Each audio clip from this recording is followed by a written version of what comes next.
It's Tuesday, April 14th, 2009, and it's got to be 420 somewhere in the world. I'm your host, Radical Russ Belville. Produced and distributed by the National Organization for the Reform of Marijuana Laws in Washington, D.C., this is your NORML Daily Audio Stash, the growing truth about cannabis.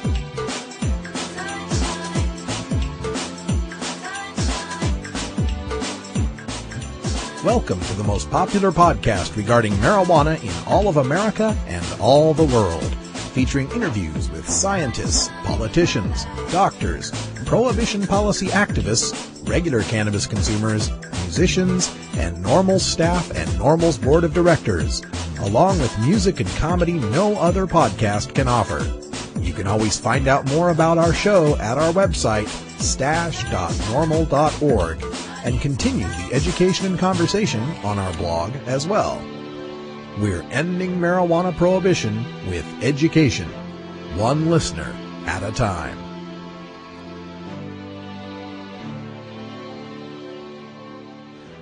The podcasting and blogging technology for the NORML Daily Audio Stash is provided by Red Aphid Interactive Media. For your professional web design needs, visit redaphid.com.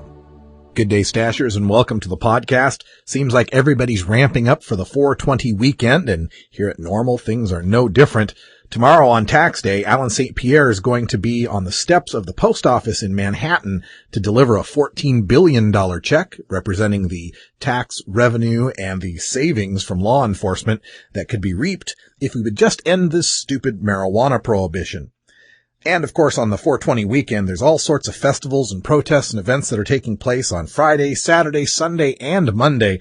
They're all over our activist agenda calendar at stash.normal.org/agenda. And if you've got one you need to get put on the calendar, send it to me at stash@normal.org, and I'll get it up there as soon as I can. Now, it was kind of like Christmas for me today when I went to my post office box for the stash. As you may know, I am sponsored by a glass blower in Bend, Oregon. The company goes by the name of Starfish Designs, and you can reach them by dialing 541-788-GLASS. That's right, actual sponsorship. They send me a free pipe a month, and I talk about them and show them to people when I meet them at the various festivals and such. It's an amazing deal. I was kind of joking when I mentioned it, and he thought it was a good idea and started it. Well, when I got to my box today, I realized that he had sent me the entire sponsorship amount for the rest of 2009, and I imagine he did so to save on shipping costs. Might as well ship them all in one box rather than once a month. But now I am just swimming in a sea of fantastic glass art, functional glass art, I might add, holding in my hands right now a green piece of glass that is shaped like a hand grenade. It's got a big hole on the bottom, what looks to be a carb on the side, and a bowl at the top. It's a smoking grenade, I guess. Anyway, that's Starfish Designs out of Bend, Oregon. I want to thank Andy, the owner and artist, who put those wonderful pieces of glass together. And folks, if you get to meet me out at a Hemp Fest or a NORML conference, I'll have them on me so you can take a look at them. Again, the phone number there is 541-788-GLASS. Give them a call. They'll send you a catalog, and you can order from there. All right, now coming up on today's Daily Audio Stash, we've got your hemp headlines, including a follow-up on the Derek Kopp case, specifically the sheriff's deputy and the charges he is facing for shooting Derek Kopp point blank in the chest. Today's our Government at Work Day, so we're going to get some updates on medical marijuana bills going through the various state legislatures. First, we'll be speaking with Dan Lynn from Illinois NORML for the Illinois bills. And then after the musical break, we'll speak with Chris De La Forest from the great state of Minnesota. And speaking of the musical break, our daily Toker Tunes brought to you by MarijuanaMusicAwards.com. We've got Variety Tuesday featuring some country swing from Texas with Sean Reefer and the Resin Valley Boys, a tune called Sweet Hydro. The Stash is the gathering place for cannabis consumers from all walks of life, and we're glad to have you here. It's time for your NORML Daily Audio Stash. Hello, I'm Paul Stanford from the Hemp and Cannabis Foundation, or THCF. Medical marijuana is legal in 13 states today, and THCF has clinics in 8 of those states. Our doctors help qualified patients obtain an authorization for medical marijuana in their state. Patients are eligible for medical marijuana with a history of either severe chronic pain and or nausea, cancer, AIDS or HIV, hepatitis, glaucoma, seizure disorders like epilepsy, chronic muscle spasms such as multiple sclerosis or asthma, neurodegenerative diseases such as Alzheimer's, and gastrointestinal disorders like IBS or Crohn's disease. If you or someone you know has one of these conditions, our doctors will help you obtain a permit for medical marijuana. THCF Medical Clinics has offices in Washington State, Oregon, California, Colorado, Hawaii, Nevada, Montana, and now Michigan. Call 1-800-723-0188 or go to the web at hemp.org or 1-800-723-0188.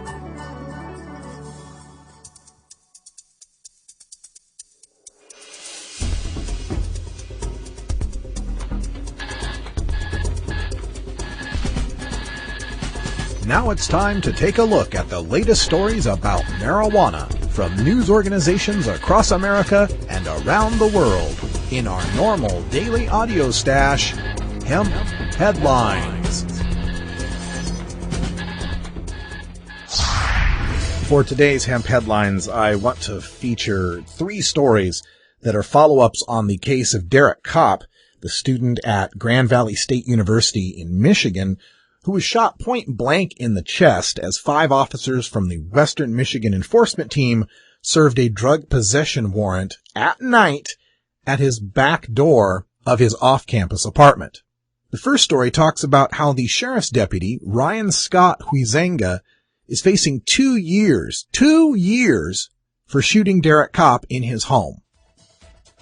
An arrest warrant was issued last week for Ottawa County Sheriff's Deputy Ryan Scott Huizenga in connection with the shooting of a Grand Valley State University student while Huizenga was executing a search warrant on March 11th with the West Michigan Enforcement Team. The state police investigation focused on whether or not Huizenga should have had his finger on the trigger of his department-issued Glock 40 caliber handgun or on the outside of the trigger guard as he approached the apartment.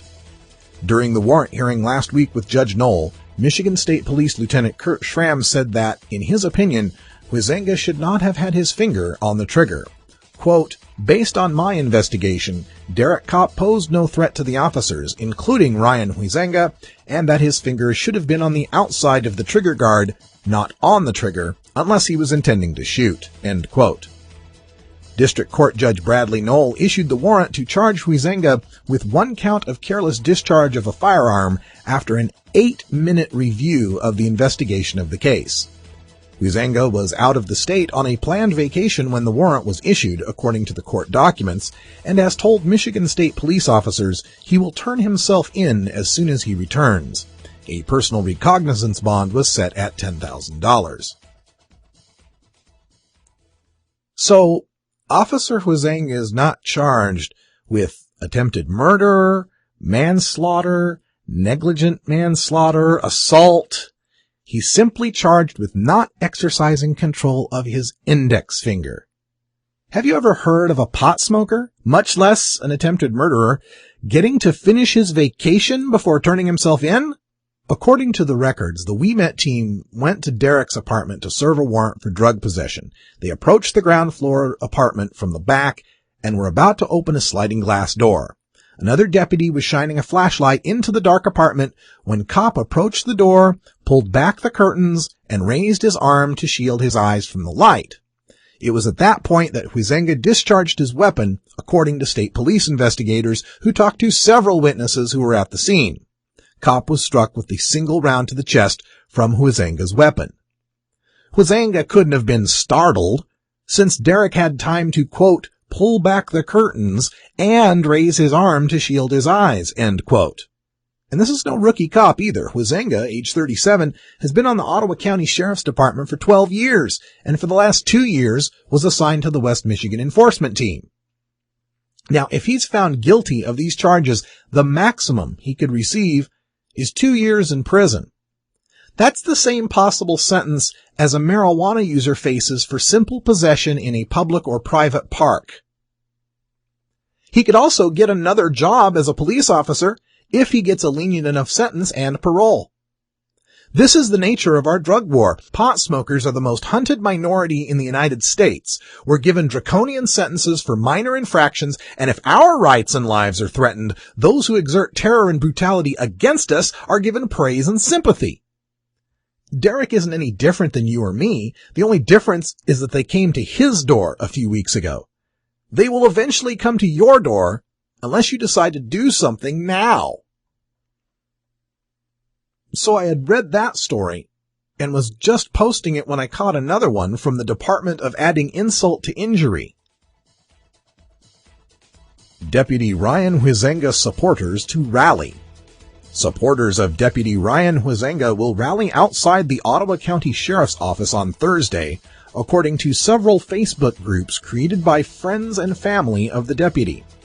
The rally is from 11 a.m. until 1 p.m. at the Sheriff's Office, 12220 Fillmore Street. Organizers describe the event not as a protest or picket, but an opportunity to thank members of law enforcement for protecting the community. From young men sitting in their off-campus apartment late at night, minding their own business, not even smoking marijuana at the time, and possessing only a few tablespoons? Yeah, thanks for that protection. We sure need that. Huizenga, age 37, was arraigned Monday on a charge of careless use of a firearm for allegedly shooting and wounding college student Derek Kopp, age 20, during a March 11th drug raid at Kopp's off-campus apartment near Grand Valley State University. Allegedly shooting and wounding? Is that an alleged gunshot wound to the chest that allegedly sent Derek to the hospital, where doctors allegedly removed an alleged police issue bullet from an alleged police issue handgun allegedly belonging to Deputy Ryan Huizenga? You can allege whether the shooting was careless, but the shooting isn't a figment of anyone's imagination, and Derek wasn't armed.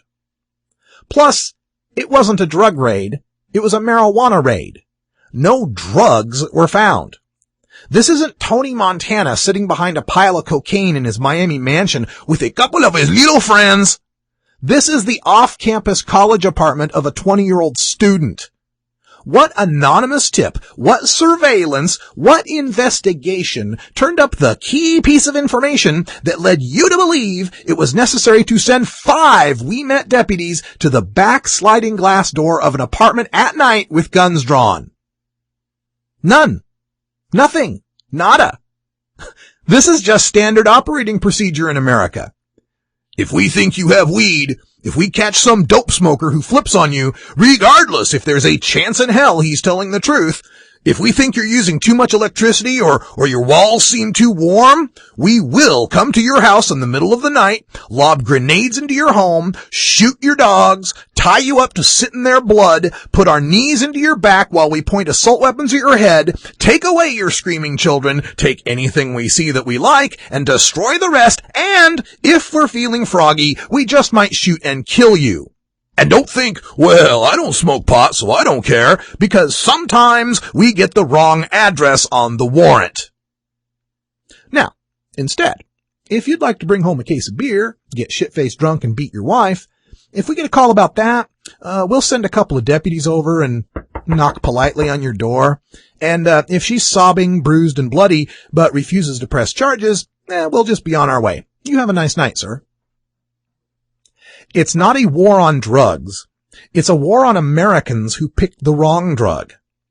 It's a demonizing and a dehumanizing of drug users that leads to the logical conclusion of sending in well-armed task forces into people's homes to save our society from these diseased vermin and dangerous animals.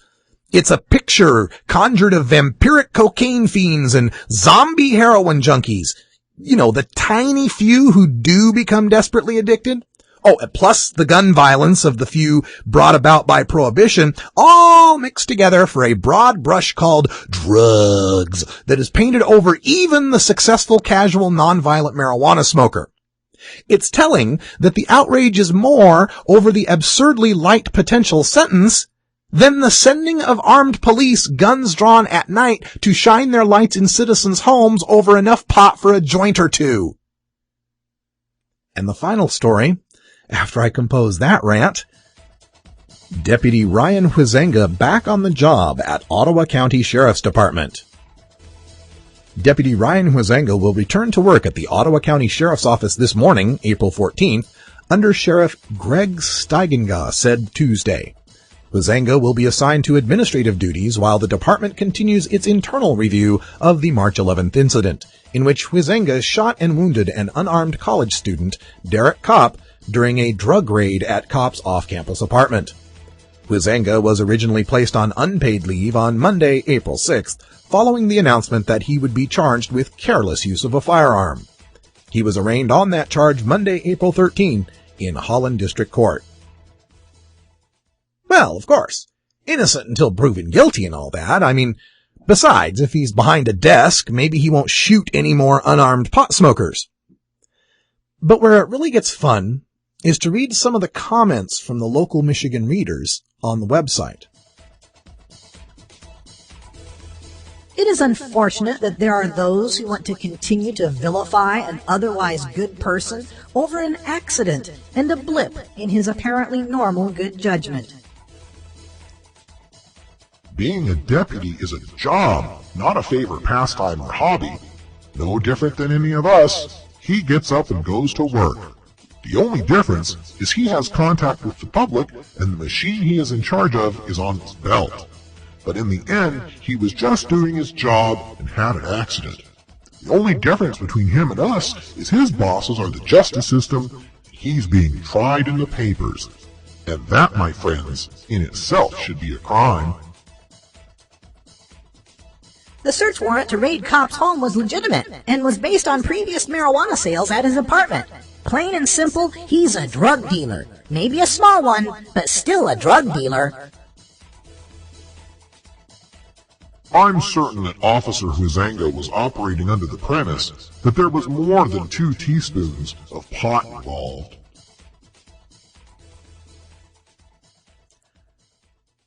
You may think I'm pissed at Deputy Ryan Huizenga, but really, you could plug in any police officer's name from any of the countless stories of these paramilitary marijuana raids, and it would still be the same.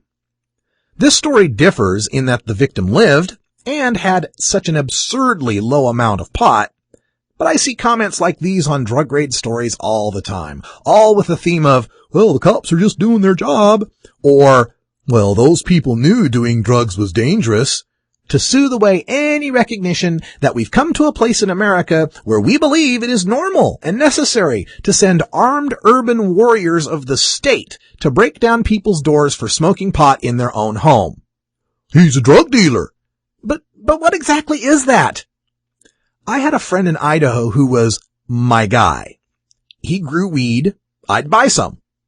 He was married, employed, paid taxes. I mean, at least on his legit income. He sold to me and maybe a few others. Just a hobby to make money on the side. Now he's doing time as a drug dealer. And he's cellmates with a member of the Mexican mafia who has numerous assaults and thefts and 1 manslaughter on his record, but is currently doing time as a drug dealer for trafficking in hundreds of pounds of crystal meth. They're both drug dealers, but there's only one of them I'd trust in my home.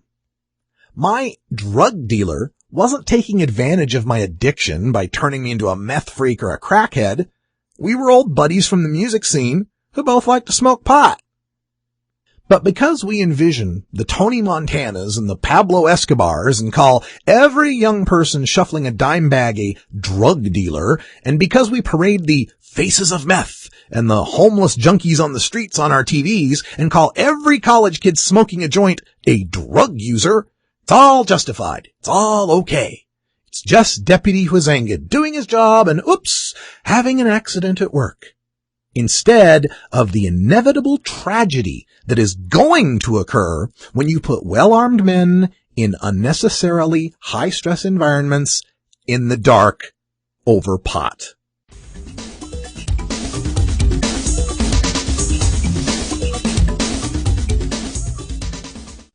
Dear Mr. President, Last November, you were elected on a platform of change. You promised the country reform on the political system. Well, let me tell you what NORML.org and many other Americans want changed.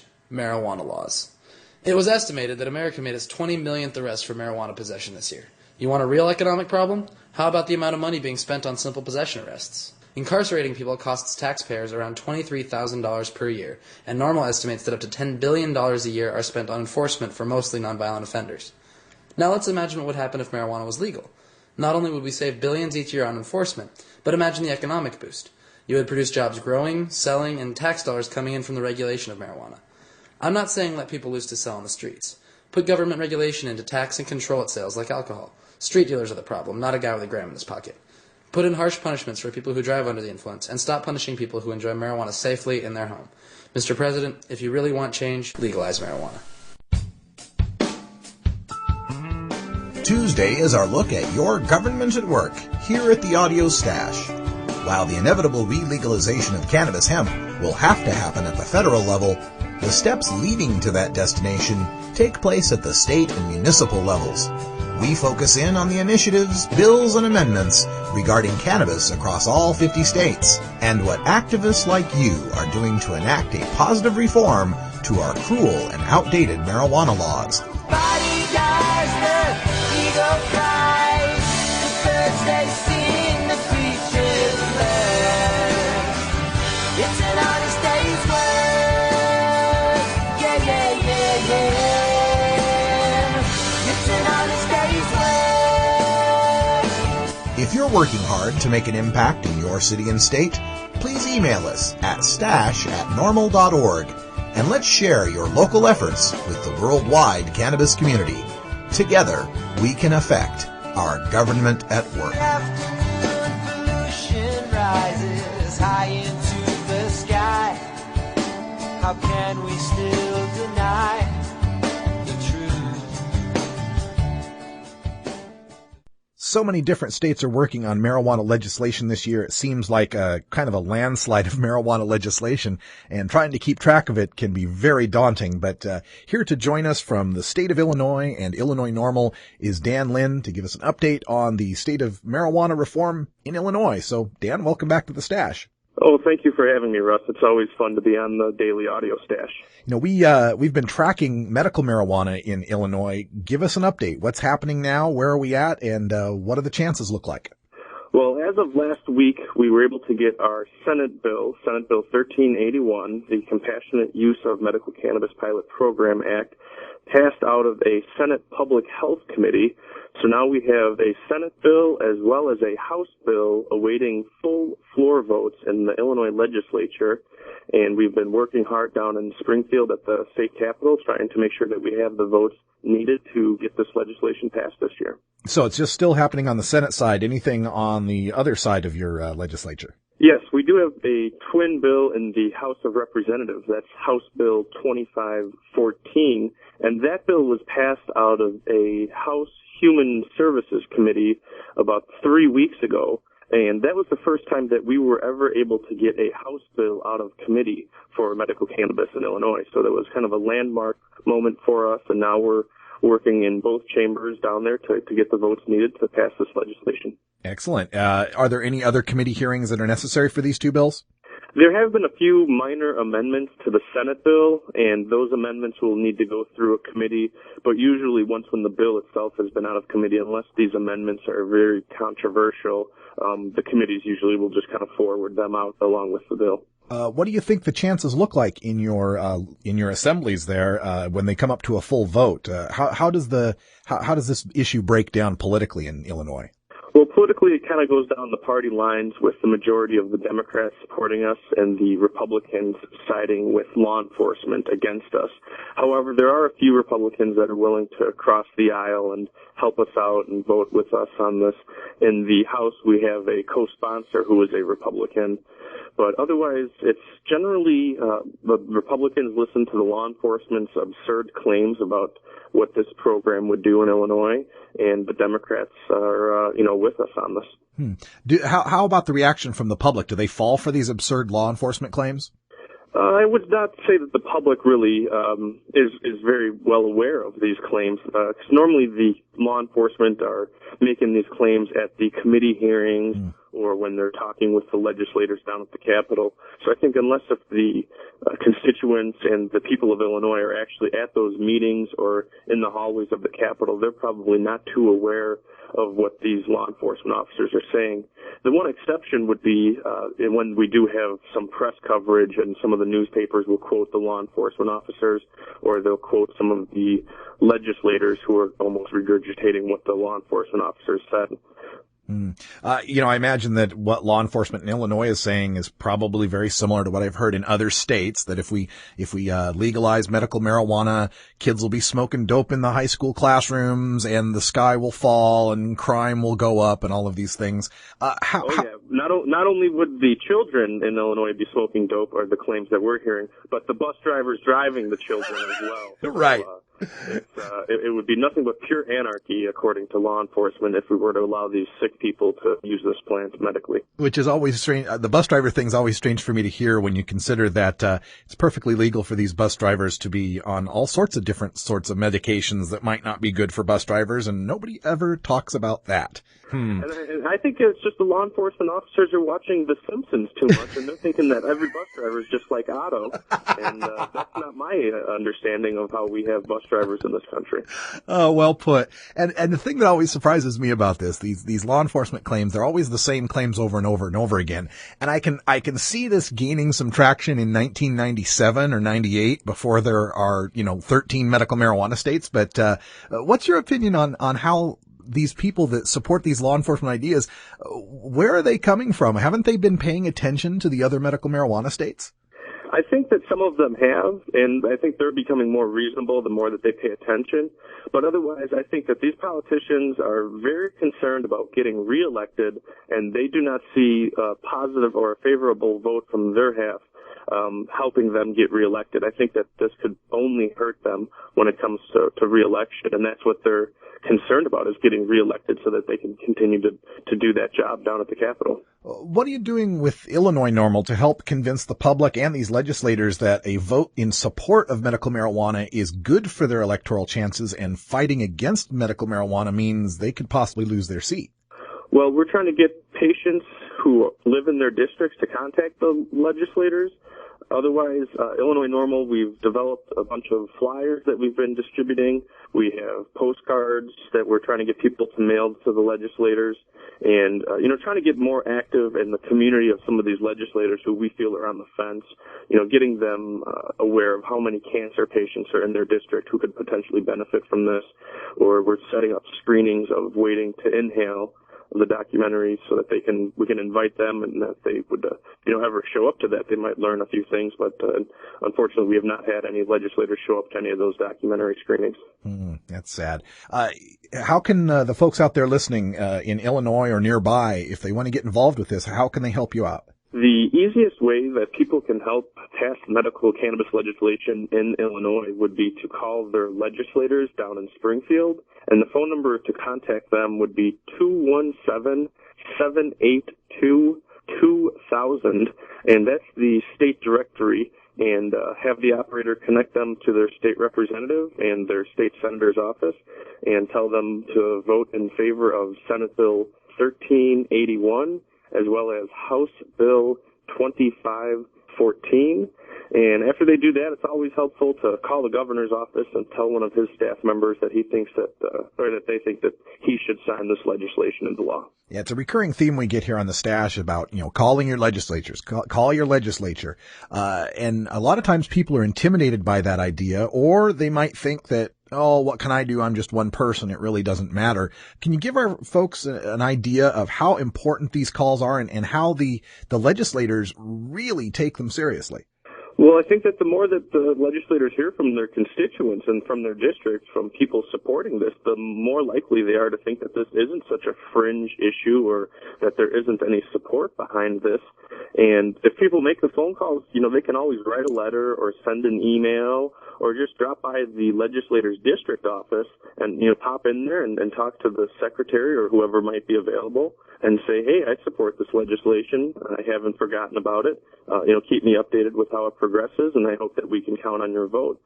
Because these legislators are supposed to represent us, they are supposed to listen to our concerns, and when we tell them to vote a certain way, hopefully they do listen, and if they don't, then they should be held responsible for how they voted.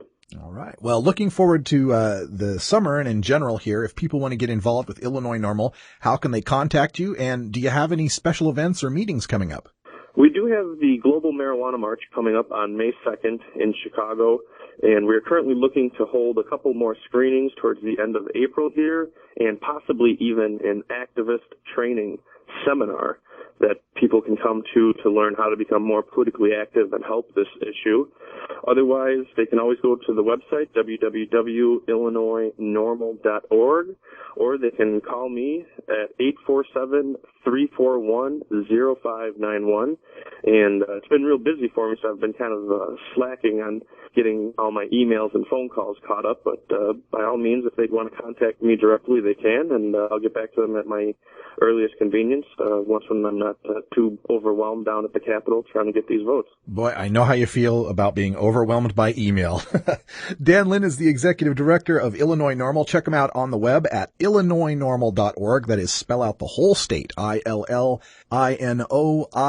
normal.org. And Dan, thanks again for joining us here, and good luck with everything in Springfield. Thank you, Russ. Hello, this is Webb Hubble. Life insurance is now available for responsible marijuana smokers. For years, responsible marijuana smokers have not been able to access affordable life insurance products. NORML uniquely supports cannabis consumers. 2 carriers have already agreed to offer all of their traditional life insurance products at all levels without excluding individuals who smoke marijuana responsibly.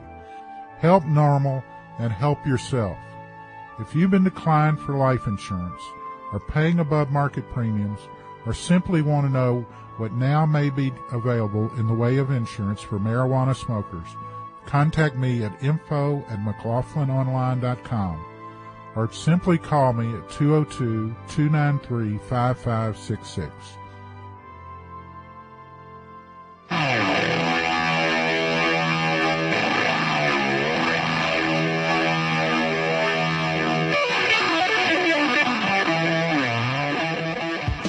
The battle to end adult marijuana prohibition can sometimes seem endlessly frustrating and impossible to overcome.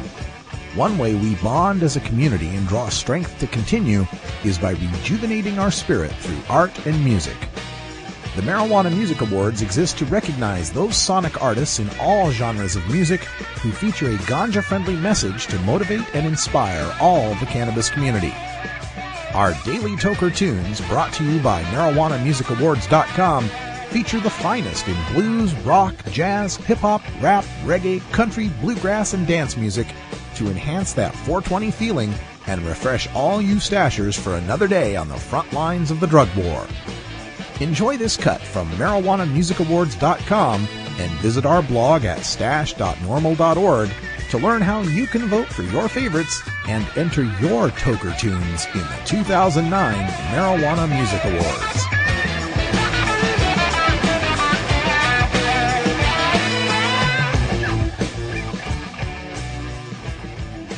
Variety Tuesday brings us Sweet Hydro by Sean Reefer and the Resin Valley Boys, winners of Best Country in both 2007 and 2008's Marijuana Music Awards. The group also won Best Country and Western Act in both 2005 and 2006's Houston Music Awards.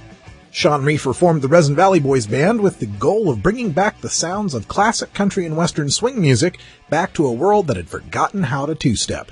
Sean and the boys quickly built a reputation as the swinginest band from Houston, Texas. The group have appeared on stage with national acts and Texas legends and have sung across the whole state of Texas. Currently, they're in the studio recording material for a new CD. Check out the latest on Sean Reefer and the Resin Valley Boys at myspace.com/Resin Valley Boys, and registered stashers, you can get an MP3 download of this tune. It's Variety Tuesday's Sean Reefer and the Resin Valley Boys with Sweet Hydro. Oh.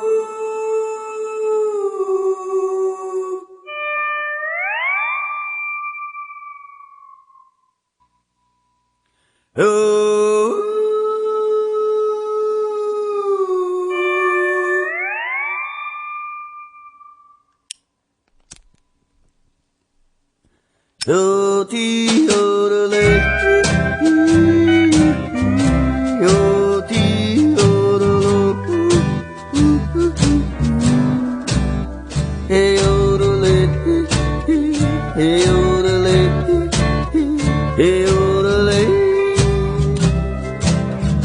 My sweetheart drove, my sweetheart drove. Why did you go? Now I'm all alone, my sweetheart drove. Oh, I still love you, dear, but now you've gone away. How I wished I had you here, smell your sweet bouquet. Well, some men fall for women, and some men, they're like wine. But I'm only half the man, unless I'm getting high, my sweetheart drove, my sweetheart drove. If I only had a boat, I wouldn't be so alone, my sweetheart drove.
Now you're soft and mellow toe,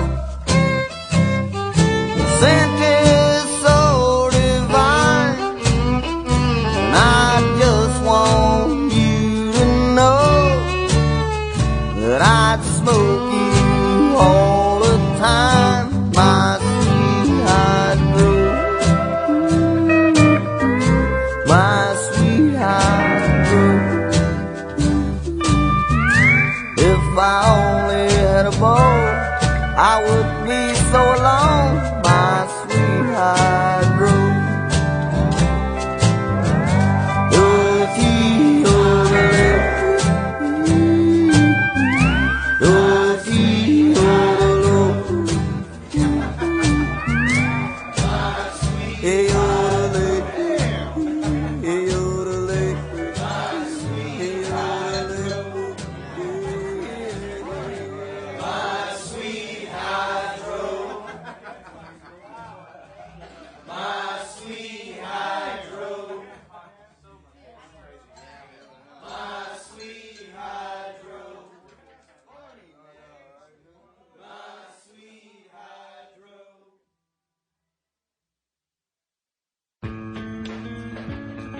I'm Alan St. Pierre, Executive Director of NORML. Have you heard about the new super pot that's supposedly 20 times more potent than your father's Woodstock weed?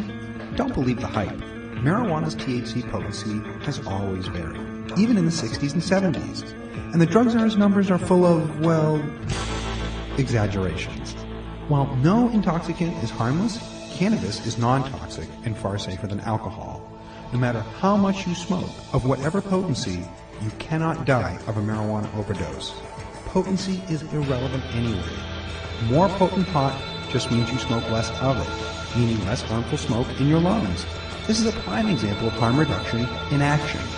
Besides, the government already allows the prescription of THC pills.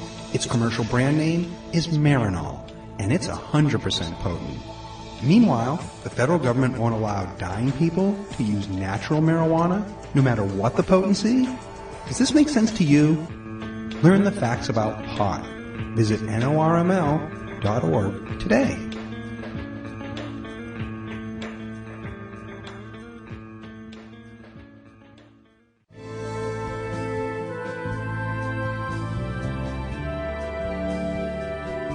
Legalization, decriminalization, lowest law enforcement priority, medical marijuana, ganja sacrament, consumer cannabis, industrial hemp. The world of marijuana law reform involves many different aspects of cannabis that intersect nearly every public policy discussion in America, including healthcare, the economy, global climate change, law enforcement and prisons, immigration, religion, free speech, energy policy, and war. Now we take a look at how re-legalizing marijuana will change the world in our NORML daily audio stash, Cannabis Conversations. Legislation is moving forward all across the United States to help protect the sick, disabled, dying, and sense-threatened people who can be helped with the use of medical marijuana. And one such state is Minnesota, the Gopher State. And joining us from Minnesotans for Compassionate Care is Chris DeLaForest, who's a spokesman for the organization. And Chris, welcome back to the stash. Russ, it's great to be back. Now, the two bills that we're interested in here, this would be House File 292 and Senate File 97. Can you give us a breakdown of what those two bills would do for Minnesotans? Right. These bills are similar in many ways to the medical marijuana laws found in the 13 states that have effective medical marijuana laws. Just some of the meat of the issue here in Minnesota. We actually have companion bills in the House and in the Senate, and they differ slightly. One way in which they are similar is they would allow sick and dying patients with a doctor's recommendation to possess up to 2.5 ounces of processed marijuana. In the House version, there is a limit of 6 plants, and in the Senate version, there is a limit of 12 plants. What's unique about Minnesota's law is the heart really of Minnesota's law would be a state-regulated, state-supervised dispensary system of nonprofits, which also includes a provision for personal cultivation, but we really see the heart of our bill trying to get ahead of the curve, if you will, in what's new in medical marijuana laws and having a dispensary system where patients can have people with the knowledge and experience regarding marijuana cultivation cultivate the best possible medicine for them. That would be good that the patients would be able to find better access. We found that in some of the states that didn't provide for any sort of dispensary system that the patients sometimes go without. And so that's good thinking on your guys' part. Another issue that's come up with other medical marijuana states is the workplace rights of medical marijuana patients. Do your bills address the issue of workplace rights? Russ, they do. We have a provision that's found in many other states that forbids a patient from being terminated solely for having marijuana metabolites in their system. Excellent. That is good, because that's the problem we find is that so many of these workplaces require some sort of drug screening, a urine screen usually, and it's those metabolites that don't prove any sort of impairment whatsoever that are catching these patients, and that's good to see that this was thought of. So with these bills moving forward, what is the latest status as far as committees and how soon we could expect the full legislature to be voting on these? Well, Russ, people who support common sense medical marijuana law should rejoice regarding the news out of Minnesota. Last week, House File 292 passed the House Public Safety Oversight Policy Committee, and that was, without a doubt, the most difficult challenge that we faced with respect to the legislative process. We thought that if the bill was not going to survive the legislative process, that is the committee where it would happen. We prevailed on a 9-6 vote. Of course, that's not to say it's just a downhill run from here, but that was undoubtedly the biggest hurdle that we faced, and so we're extremely happy to have passed that committee on a pretty decisive margin of 9-6. And so what happens next is that House file goes to the Finance Committee in the House. Over in the Senate, the companion bill will be heard in their Finance Committee this coming Thursday morning, and then from there it's on to the floor of the House and the Senate. Excellent. So people that want to get involved and help out in getting these passed, what can they do? Who can they call? Where can they go? Russ, folks in Minnesota or around the world who want to help Minnesota's cause can go to minnesotacares.org. That's Minnesota Cares, one long word, .org, and you can be directed to the legislators and opinion makers who matter in Minnesota, and you can let them know that you support common sense medical marijuana laws. How have the media been reacting to this medical marijuana push here in Minnesota, your local media? The media has covered the issue well, Russ. Of course, being a spokesperson for the group, I always want more media coverage, but we've received very, very positive media coverage thus far, and we've received a lot of support because of it. Excellent. And Minnesota's a pretty diverse state, going from, St. Paul and the Twin Cities area, pretty urban environs, to very rural environs all across the state. How does the issue play with the people of Minnesota? As is the case in most other states, Russ, on the whole, Minnesotans support this issue. The last poll that we have regarding medical marijuana in Minnesota shows that in the aggregate, 64% of those surveyed support medical marijuana law. What's more interesting is a lot of individual legislators here in Minnesota have surveyed the issue on their own. They've sent surveys to their constituents back home and asked them how they feel about medical marijuana law. And every survey that I have seen has come back with a majority supporting medical marijuana, including approval numbers going as high as 70 and 71% in some districts. Yeah, that sounds like what we get from all across the country. One other question I'm wondering, just a little bit aside from these medical marijuana bills, but looking to the federal level, where eventually there is going to have to be some solution that reconciles these state and federal laws. The state of Minnesota is kind of in flux right now with your one of your Senate candidates being unable to be seated at the moment with a series of legal challenges. But do you have any reading from your current senator and either of the two men who might be your incoming senator as to their feelings on medical marijuana and if they'd support any push at the federal level to do something to reconcile these laws? Well, certainly, I think it's fair to say that the three of them certainly have, I think, avoided taking a position on the issue where they can. We're very hopeful that we can get them to join colleagues in getting the federal government to move forward because, as you rightly note, Russ, some type of federal solution is going to have to come at some point. Obviously, we have all celebrated and cheered the change in policy at the Department of Justice, which, of course, remains somewhat of a question given what happened out in San Francisco last week. But we are certainly heartened by what's happening with the Obama administration, at least in words so far.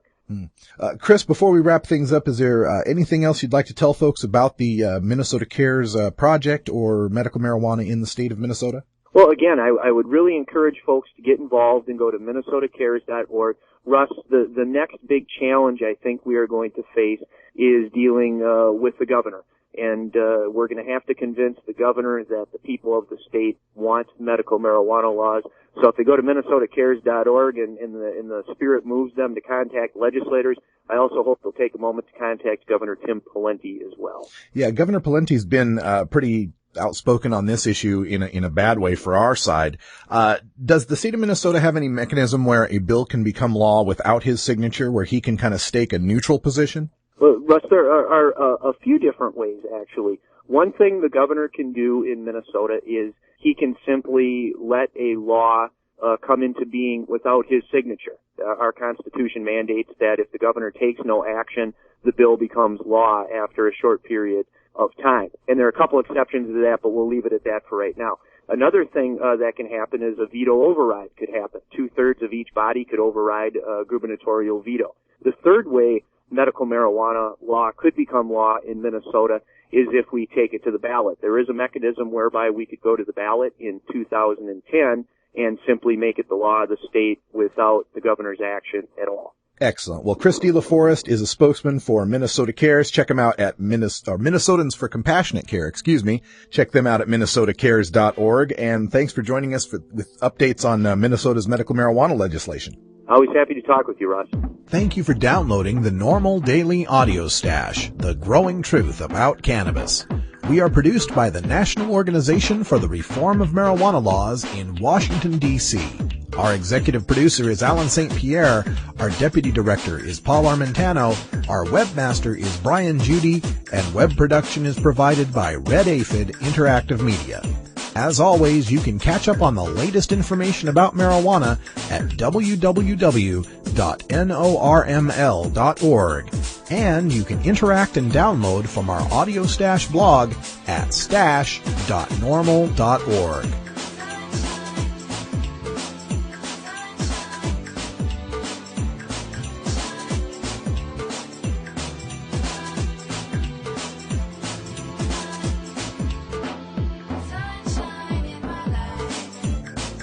For everyone here at NORML, I'm your host, Radical Russ Belville, hoping all your harvests are bountiful and your encounters with law enforcement are non-existent. We leave you with the reminder that tomorrow is tax day and your local news station is going to be down at your local post office filming all the last-second filers.